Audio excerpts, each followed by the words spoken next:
Good afternoon. It seems like it's been a year, but it's only been a week. We are back here again. Office hours, my favorite, episode 791 or so. And look who's back, the OG himself, my mentor, the incredible Double B, Blaine Bartlett, BlaineBartlett.com, moving possibility into He's up there. reality. My man co-authored the Compassionate Capitalism best-selling international bestseller. Now has an incredible mastermind that we all can join. Blaine, thank you so much for joining us on Office Hours, the Soul of Business. Absolutely. It's going to be a fun little hour here. I promise it'll be less than an hour and it'll be double the fun. Speaking of double the fun, Rhett Power is our guy joining us again. Thank you so much for the colorful background. Where is that? I feel like I've eaten at that restaurant before. It's a Panera. There we go. On the interstate. Panera. You and I have enjoyed many meals on the interstate together, especially when we went out to Wise, Virginia. Speaking of which, as chairman of Napoleon Hill Institute, we are ready to go. They have got everything together finally, and my first call next week is going to be to both of you gentlemen to see how I can be of service and of value and have your assistance in, again, amplifying some of the greatest works of all time, the seminal leadership, personal development, and professional development guru himself, Napoleon Hill. Thank you both, though, for joining us. Let's get started, because Miles is playing football right after this, so I got a hard stop. Nothing more important to me, as you know, than that. But it looks like our friend, I got the wrong notes up. Great. It is not October 1st. Blaine, since you're ready, why don't you introduce our first guest? Okay. Well, our guest isn't here. What? What? Here, hold on. Let's bring Gigi up. She'll be our first guest. Yeah, Gigi, we'll interview you. Hi, Gigi. Hello. Hey, Gigi. Hello. Hi. Do we have a first guest or no? We have a first guest that just stopped answering their phone. Oh, here. Then Rhett Powers is now our first guest. Okay, here we go. Thank you so much. Rhett Power. RhettPower.com. Okay. You know, this is why you have three people here. You have a lot of fun. You've done enough episodes. Anyways, Rhett, you have a lot of different capabilities, and you've had great exits and successes. You've helped huge companies, small companies, mid-sized companies. How are you choosing what opportunities to pursue today when you have so many different opportunities to pursue? That's a freaking good question, and I'll answer that. It's about fundamentals. It's about having your head in the game, right? No, I think you and I were talking about this. Let me see the book real quick. It's called Fundamentals, man. There you go. Fundamentals. You can get it anywhere. Best-selling Fundamentals. Getting the head right to get in the right direction. Is Andrew here? By the way, you just got saved by the Fundamentals judge here. Gigi, does Andrew want to join us now? Or what do you say? No? Yeah. Well, Kevin, Andrew, any of these people supposed to be? We got Kevin. Now we have Andrew. they need to connect their devices to StreamYard, and I'll bring them on. Oh, can you send me the notes again to Gigi Yes. while Rhett's answering my extraordinarily funny question? Yes. No, you and I talked about this the other day, kind of briefly, right? You kind of hit on it. It's like there's got to be an ROI to it. There's got to be, right? It's got to be something you're interested in, and it's going to be fun for you, as well as that can make money. And I think it's about who you work with as well. Like, are you interested in working with the people that are involved? I think that all plays a factor as you get to this age. I think you have a no asshole policy, right? Yeah. Like I think don't do business with dicks. Right. Like I think that's huge. Like I know when we're young, we're chasing money and we're chasing opportunity and we're chasing all of that. But I think that becomes less and less important as you realize what is important, and that's like who you're doing it with and who you're on the journey with, and that's the most important part of it, I think. And where does money come in? You talked about ROI. It has to play a role. Too many of Sure, us, it does. we forget we check the box, for profit, and we get older even, and we make the mistake of stop working for profit. For you, have you gone through different periods of forgetting to make money, getting so busy working or helping others, you forget to make money? I have to remind myself of that all the time to make sure that you're charging what you're worth and doing projects that are worth it to you financially, for sure. I mean, that's I continually have to sort of check myself on that for sure. Cool. Well, I know we're going to get moving here because we got some couple guests Yeah. in here. Both, I think Patrick will bring up first from Huntsville, Alabama, general manager at opengear.com. It's a smart out of brand network management company. A primary application is to provide secure remote access to your critical resources, even when you have no connectivity, your primary network is down. Connectivity is important. Patrick Quirk, it's great to have you connected here on Office Hours. Great to be here, David. Thanks for having me. So redundancy has been a big part of technology for a long time. And we should have plans when our primary plan doesn't work. And this is especially true with technology. You talk about a smart out of the band network. I'm worked in technology and telecom for a long time. I'm not sure a lot of people understand the out of band network part. I think they understand the primary network side. Sure. But utilizing this intelligent new type of capability to have a redundant connection when necessary. What does out of band network mean?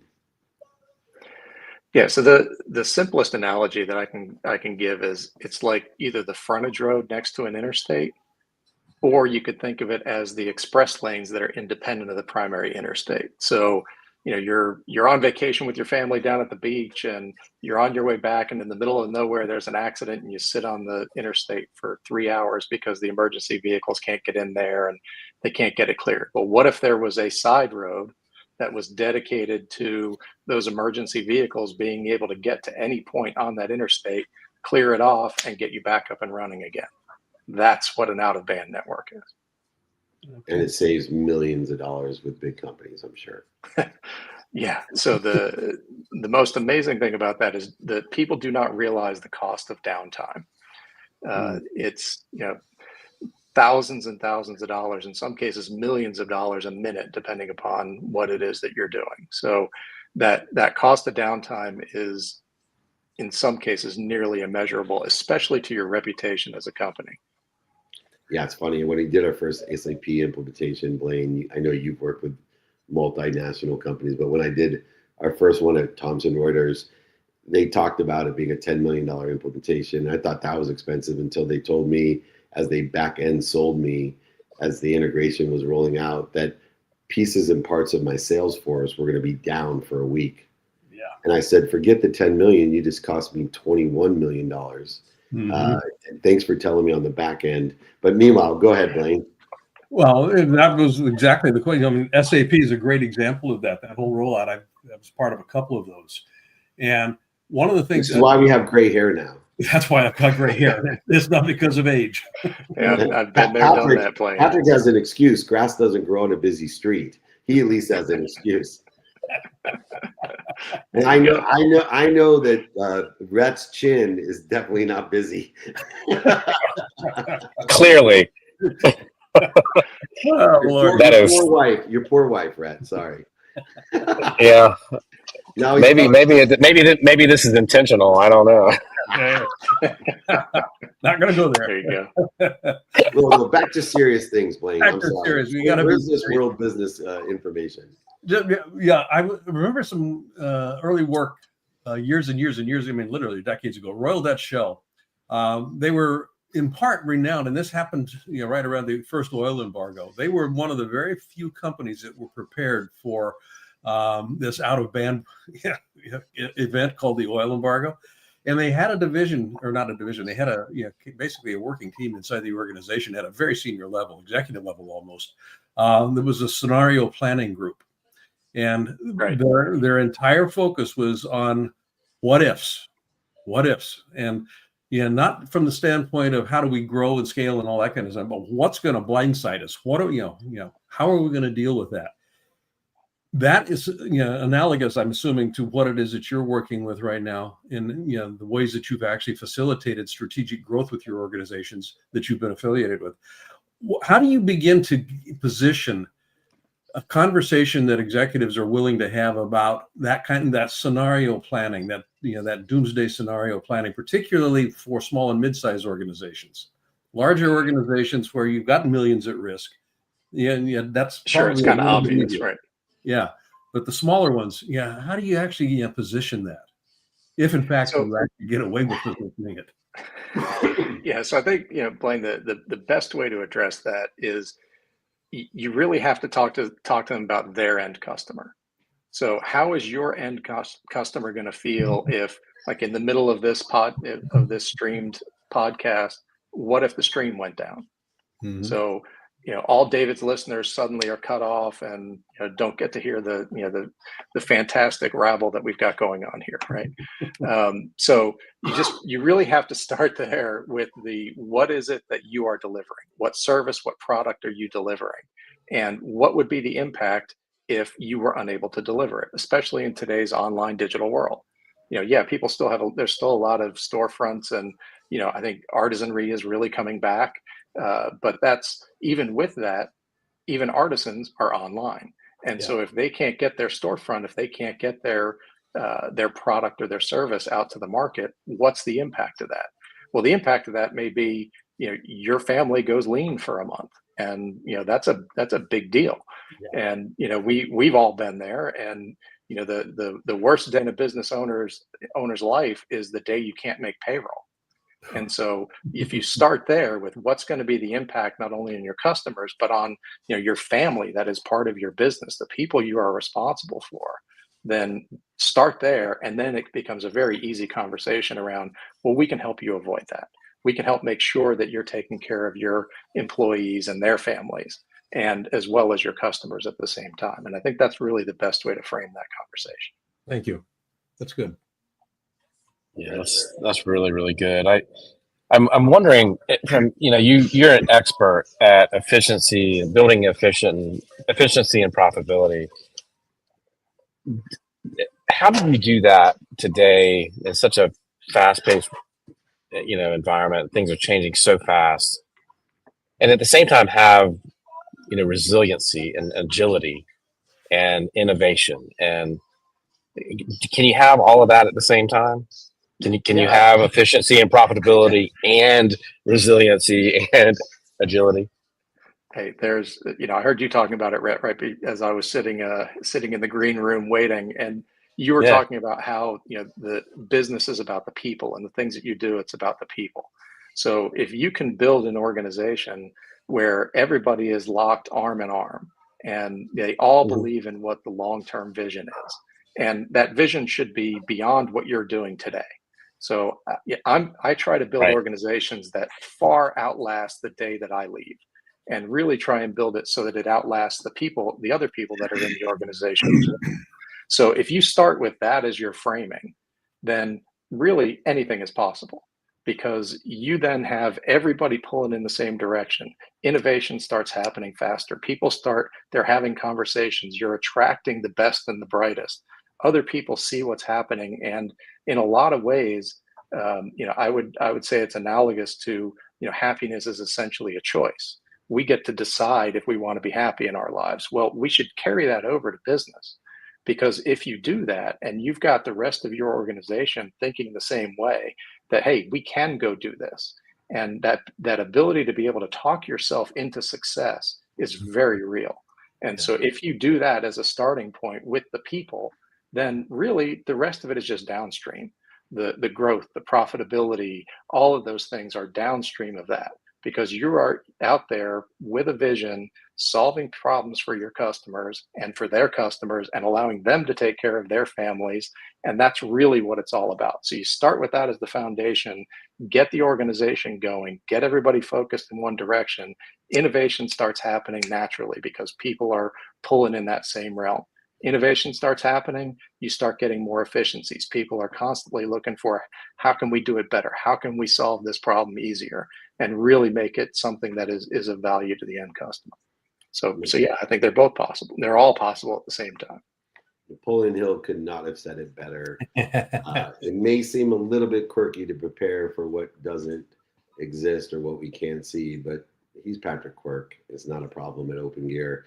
They'll give you the smart out of the band network management system to provide you a second chance to staying up and running. He obviously has studied Think and Grow Rich, Outwitting the Devil. He has a definiteness of purpose, and we are blessed to have him here. Please promise us you'll come on our other shows. These guys have some really good shows in case you want to upgrade. If not, we'll welcome you back on any of my shows. Does that sound fair? Absolutely. Love to have it. We love it. Appreciate the time, guys. Thanks, OpenGear.com. They're the leaders in the space for a great reason. Thanks for joining us. Thanks. What a good interview. All right. We are bombarded now, right? Okay, here's our choices, gentlemen. Bruce made it in here. We got Kevin supposed to go on right now. So here's what I'd like to do to stay on time. Let's take Kevin, and then I'll drop to go to Miles' football game, and you guys will close out with Bruce. Is that fair? All right. Thumbs up. Kevin Gutman is waiting in the wings. He's right where the Olympics. I was a member of the United States Olympic Committee. He used to come up to Colorado Springs to see my big picture of Apollo Ono right there. If you haven't been to Colorado Springs, please check it out. They have an amazing hotel up there as well. But there's a great revolution occurring and a new book coming out to talk about it. Blaine's old enough to take advantage of it, Kevin. It's called A Reverse Mortgage, Changing My Life, Real Stories of Hope, Courage, and Inspiration of a utilized American dream, the mortgage, reversemortgagerevolution.com. Welcome, Kevin Gutman, to Office Hours. Hey, thank you, David. What a pleasure to meet you and all of you. Quick story about Apollo Ono. I live on the northwest side of Colorado Springs near the USA Cycling office. And those cyclers and ice skaters, they train in my neighborhood because there's a lot of hills and mountains. So one day I'm driving down the road and I look to my right and there is Apollo Ono on his bike riding up the road to do training. So yeah, it's a real thing. It is a real thing. And God bless the Colorado Springs and what they do. But your new book talks about, reverse mortgages, and they really can change lives. They can actually save lives. Believe it or not, I believe the mortgage is a misunderstood gift of our country. And it is misunderstood. It's such a simple way to engineer wealth with a mortgage. And it has so many different utilizations of leverage, of tax savings, and also of what's called asset-based lending. And a lot of people don't understand that. You talk about these real stories of hope, courage, and inspiration. I'll let the guys get into the messy details of the pragmatic side of reverse mortgage.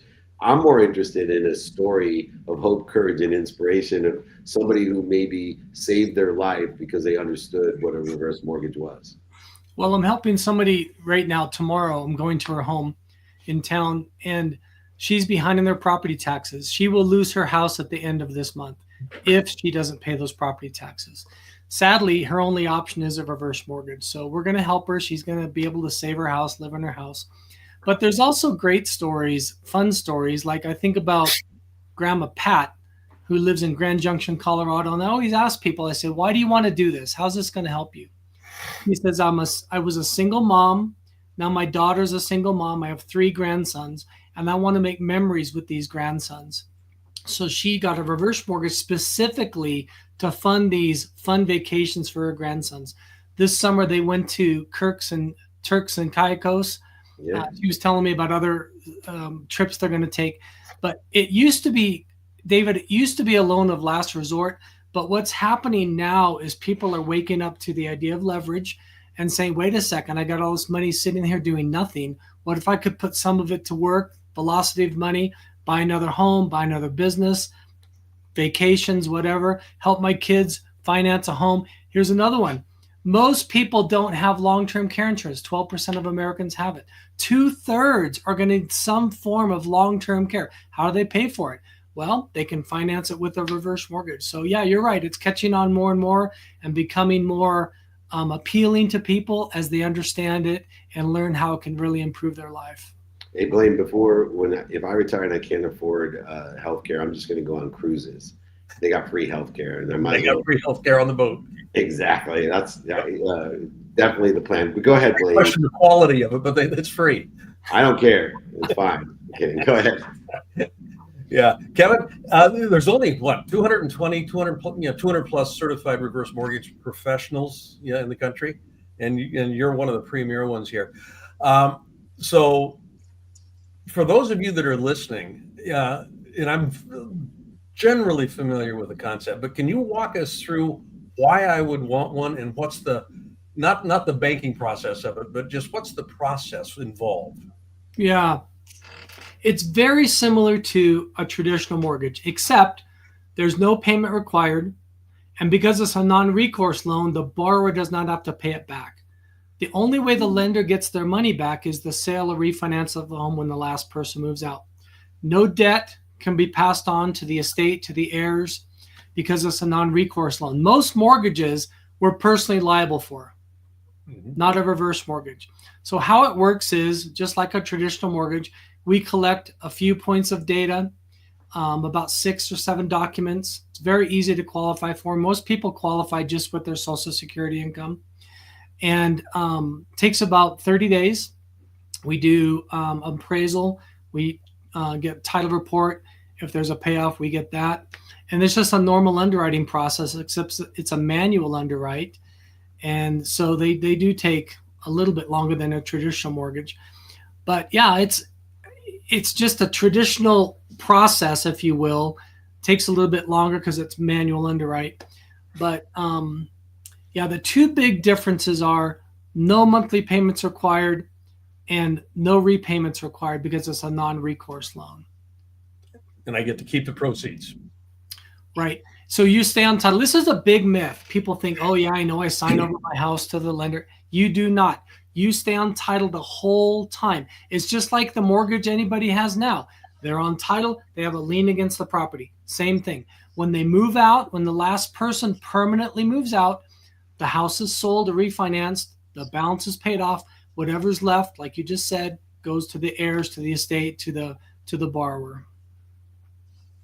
So, curious. I was talking to I went to dinner last night with a kid that I've known for for a long time, and he is in his late 20s, and we were talking about, and they bought a home a few years ago, he and his wife, and he wants to buy a business.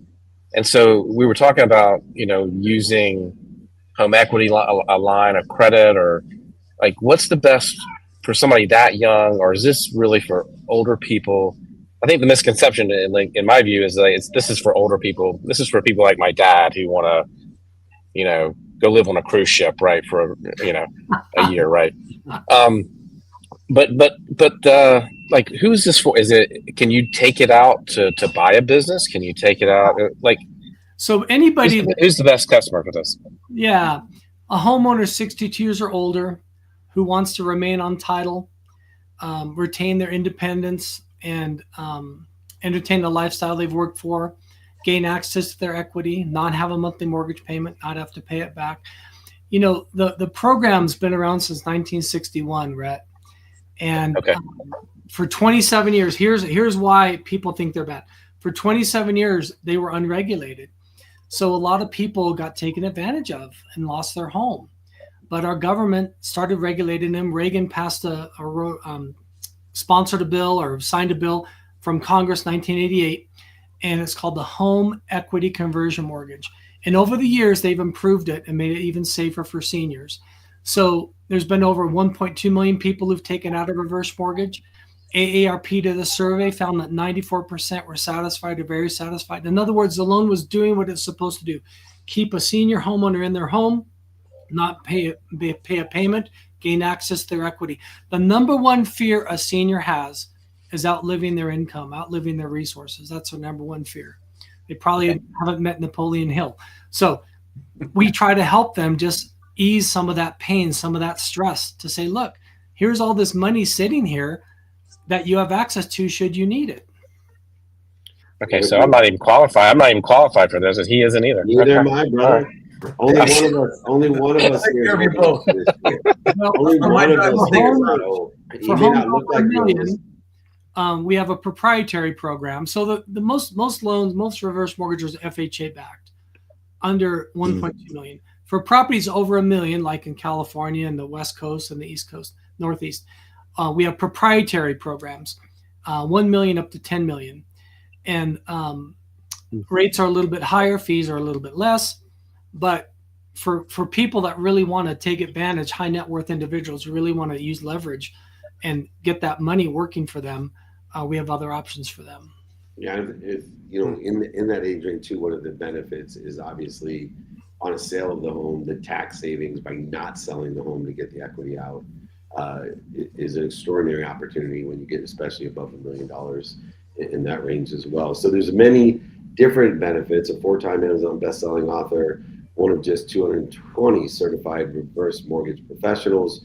Read the book if you're interested before you're 62. Reverse Mortgage changed my life. I love stories about hope, courage, and inspiration. Never thought they'd be attributed to reverse mortgage, but you know what? They can be attributed to everyone. Everything's inspirational. Kevin Gutman, making our guts feel good today, reversemortgagerevolution.com. I'll give you a call in 5 years. I'll give you a call. I'll be 62. Rhett will be there in 2 years. Just kidding. All right. Anyways. Thanks, Kevin. Come back again. We want to learn more. I'm going to read this book and tell you what I think. Thank you so much. Appreciate it. Thanks, guys. Thanks, Thank you. Kevin. Have fun. Nice living room, by the way. I've never seen that. All right. Very good. Most popular living room on the internet is that. It is. Room.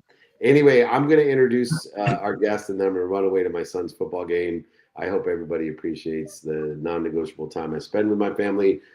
Bruce Schneier is here. He is out of Cambridge in North Andover, Massachusetts. Probably went to Harvard. Who knows? Anyway, based there, co-author of Rewiring Democracy. I think there's a great need for that. That's for sure. And his upcoming book, named Rewiring Democracy, How AI Will Transform Our Politics, Government, and Citizenship with Strong Ideas. A positive person. He's aligned with Napoleon Hill and myself. Bruce, please save our country. We need you, and tell us, how can AI help transform what seems to be a mess with no message, mission, or miracle in sight? Well, I'm not sure I can do what you need. Right? AI is a tool. A lot of things it can do that's good. A lot of things it can do that's bad. What we stress when we're writing is that it's the people in charge. And artificial intelligence can do a lot of things to make democracy more egalitarian, better for everybody. It could also help autocracy. It's going to depend what the people in charge do with the technology. Mm-hmm. I know not what you're looking for. I mean, but no, AI is going to make humans more. Technology doesn't save us, right? It save ourselves using technology. AI makes humans more human, like all technology, and I appreciate your candor and transparency in that answer. There's a lot of wisdom. I would even say genius there. Blaine Bartlett, as I exit, I want to say thank you, Rhett, and you and Bruce, for allowing me to go see my son's football game. I'm sure you're in good hands, Bruce. Thank you for your patience. All right, we'll talk about you behind your back. It'd be great. Please, and in front of it. We're good. I'll have you back on. Thank you so much. Take care, guys. Tell Miles hi. All right, now he's gone. Now he's gone. Now we can actually, okay. Well, who's got the cards? Yeah, you're on the board of the Electronic Frontier Foundation, and I want to thank you for that. I mean, that is a safeguard that I have paid attention to for a long time. When I saw the show notes come across today, Rewiring Democracy, How AI Will Transform Our Politics, Government, and Citizenship. And advisedly optimistic book here. But I really am curious here, Bruce. Yeah, AI will potentially transform all aspects of democracy, like you said, for both good and ill. It's not unlike a hammer. It's a tool. It can break stuff down or it can build stuff up.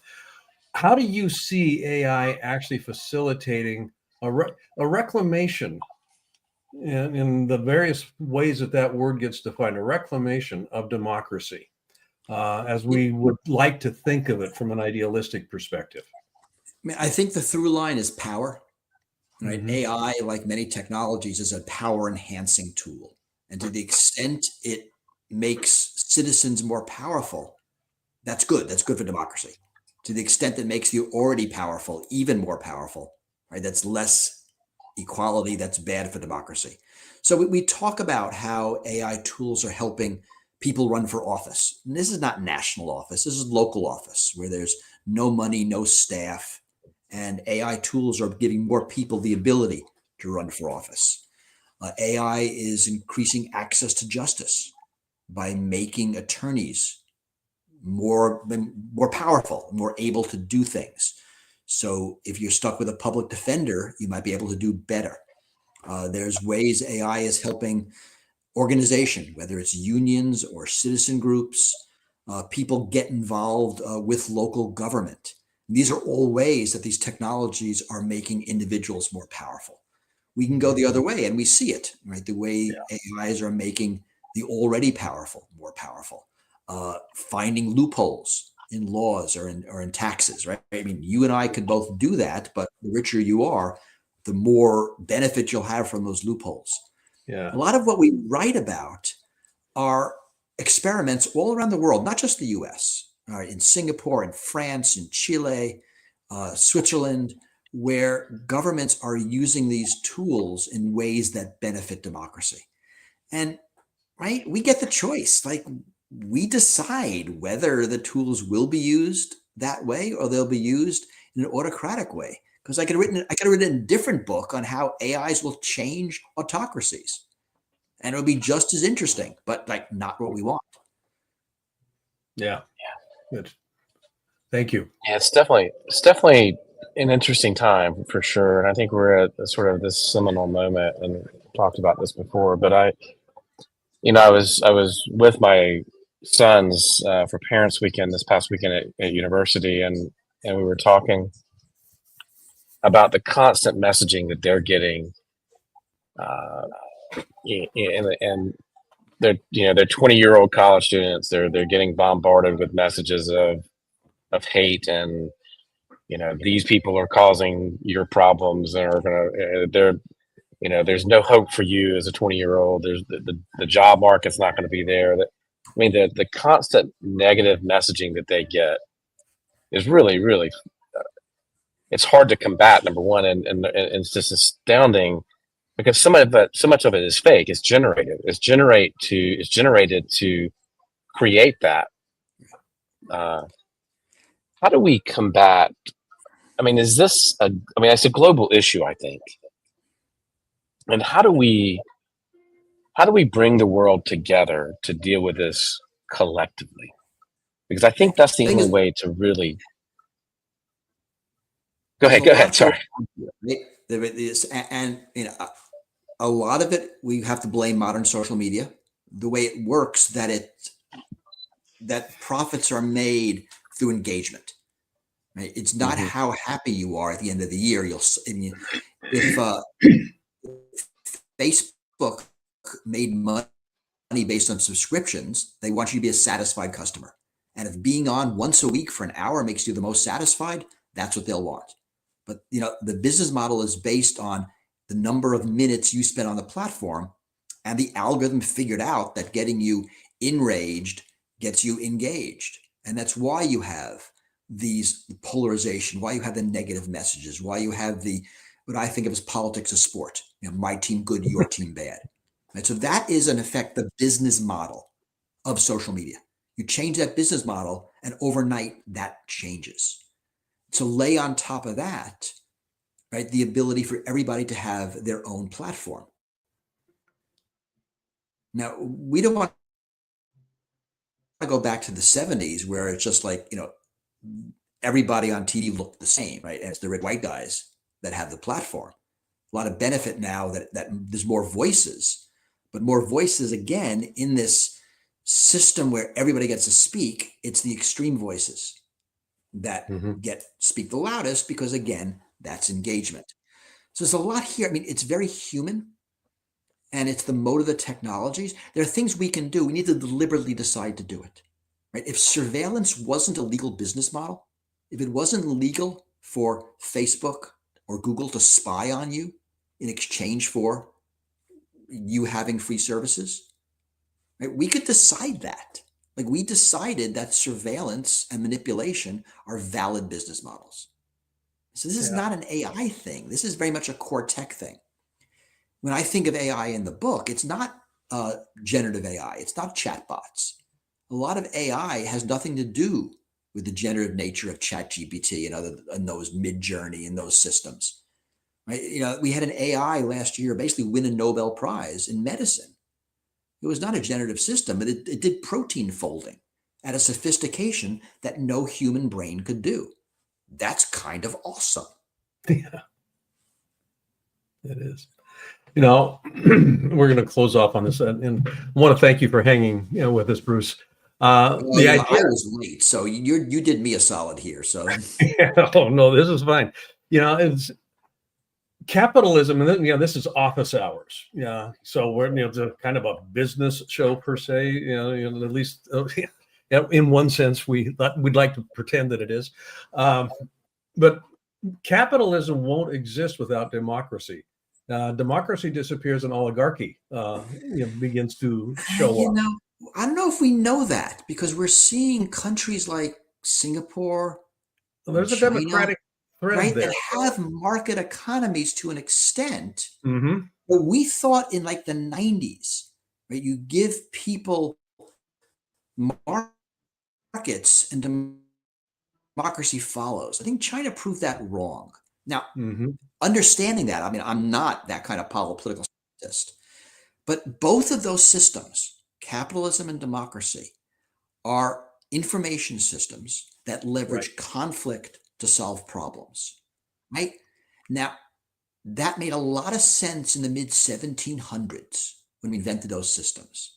21st century information world, hard to know if they're really fit for purpose in the form we designed them 300 years ago.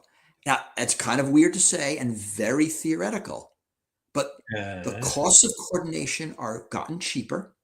Right? Look at the massive national companies that are basically top-down economies, and the costs of conflict have gotten more expensive. Look at the cost of the U.S. election. So that ratio of conflict versus cooperation that was really clever in 1750 might not be the optimal ratio today. That is fascinating. That is fascinating.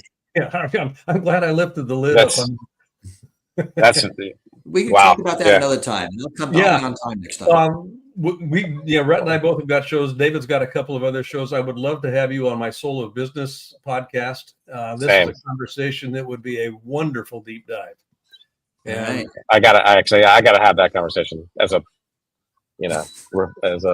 recovering political scientist. That's fascinating. So. Yeah. All right. I saw your ears perking up here. Folks, get a copy of the book, Rewiring Democracy, How AI Will Transform this is a great landing note here. How AI will transform our politics, government, and citizenship. Bruce Schneier, thank you so much for showing up, and thank you for the work you do in this field. Thank you. Thanks for making this work available to everybody. You bet. And you can get the book at the regular places. Okay, again, I'll just kind of plug it here. Rewiring Democracy, How AI Will Transform Our Politics, Government, and Citizenship. And speaking of books, hold yours up again. It clashes with the background, I know, but that's okay. Comes out October 28th. Yes. Can't wait to get a copy and read it. Can't wait. I got a copy with your name on it. Oh, well, there you go. I'll wait until I see you then. That I can wait for. All right. Okay. All right. Rhett, comments? What's your walk away today? I think what Bruce is talking about, and I just think that is the conversation of today. Yeah. Right. This conversation about where society is going and how we have to maybe rethink everything. I mean, do we have to have this conversation about universal income and healthcare? And is our structure today? I go back to Marshall Goldsmith's book, Marshall "What got you here won't get you there." Yep. Like, when's the last time we really rethought, Yeah. our society and our world and the way we are, are, I don't know. That's a great philosophical and, I would love to have existential. a touch with you and have that Yeah. conversation. Yeah. I mean, wow. I mean, Yeah. and people like Bruce who are sort of raising those questions that I think we've got to truly think about. So, and it's up to us to do that. It is. It is. It's up to us, truly. Yeah. And I mean, I'm going to just echo that. 1776, democracy was, I mean, it was ported over from the ancient Greeks, Athenian, Aristotelian kind of ideas. But the idea was landed. It grew at 200 what 70. We're 275 years in. 250 years in. 250 this year. Or Right, 20 and 26. Yeah. It may be time to rethink. Okay, what is just given? I'm gonna Peter Diamandis. I've known Peter for a while. Digitization, democratization, and distribution are the basic things that he kind of organizes around his Big 10X ideas. Mm-hmm. We're digitizing everything. We're democratizing the flow of information, and the distribution process is just it's just kind of mind-boggling. What can be distributed today? So the idea of conflict, the cost of conflict, it's kind of like when we've got these three in place, having conflict is a non-starter. It's kind of like that was way too expensive. So what kind of governing principle actually emerges out of that, I think, is a fascinating conversation. Even if a governing principle is necessary, in the way that we would traditionally think about it. It goes to our existence, or how we function in the world, and how when is the notion, I can't believe I want to say this, but is the notion of how we feel, like how we govern ourselves, the by country, by I mean, I think we've got a lot of rethinking to do of everything. I think maybe it's time. And on that note, we've solved the problems of the world, and let's see where we go from there. Folks, thank you for listening. This is Office Hours, the Soul of Business edition. You see that little Chiron going down. I've got a mastermind. David had mentioned it earlier. This is where we solve the problems of the world. So you might want to check it out. At least it gives us an opening to kind of lift the lid and see what problems might be there. It's a year-long program, incredibly powerful. Invite you to have a conversation with me about it. We curate it, so it's not a question of signing up for it. You can't sign up for it. You got to talk to me, and we'll see what happens with that. Rhett, buddy, I love having conversations with you. And I encourage you to do that with Blaine, because you will learn important things. So, yes. Blessings. Same to you. Thank you, bud. Take care. Take us away, Gigi. Gigi.